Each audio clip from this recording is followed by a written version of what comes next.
బాపట్ల పట్టణంలోని టీడీపీ కార్యాలయం ఏర్పాటు చేసిన విలేకరుల సమావేశంలో బాపట్ల టీడీపీ అభ్యర్థి వేగేసిన నరేంద్ర వర్మ మాట్లాడుతూ బాపట్ల పట్టణంలో నూతనంగా డివైడర్ల నిర్మాణం జరుగుతుంది. ఈ నిర్మాణం పాత డివైడర్ల స్థానంలో నిర్మాణం చేస్తున్నారే గాని కొత్తగా మార్కింగ్ ఇచ్చి నిర్మాణం జరగడం లేదన్నారు. దీనివలన ప్రజాధనం వృధా అవుతుందే కానీ ప్రజలకు ఏమైనా ఉపయోగం ఉందా అని ప్రశ్నించారు. ప్రజాధనాన్ని వృధా చేస్తే సహించేది లేదని ఎమ్మెల్యే కోన రఘుపతిని హెచ్చరించారు. తొందరలో ఎన్నికల సంగ్రామం కూడా జరుగుతూ ఉంది. ఇంకా 10 రోజుల్లో సుమారుగా ఎన్నికలు కూడా వచ్చే పరిస్థితి ఉంది. ఈ పరిస్థితుల్లో కూడా ఇంకా ఎమ్మెల్యే గారి ఆధ్వర్యంలో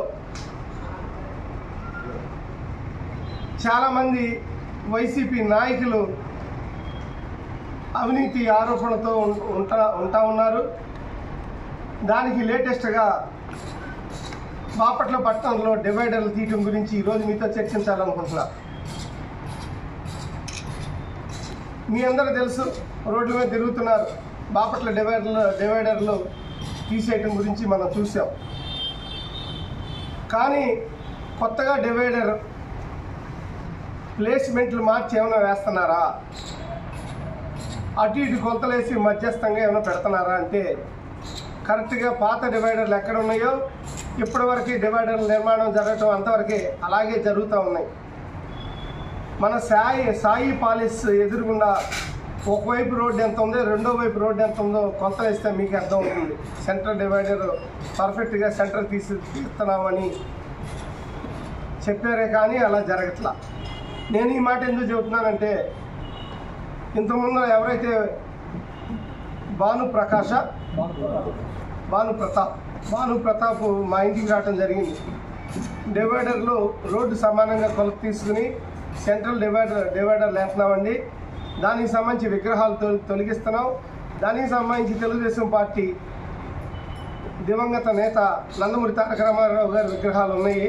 ఆ విగ్రహాల గురించి మాట్లాడే విషయంలో భాగంగా మా ఇంటికి రావడం జరిగింది.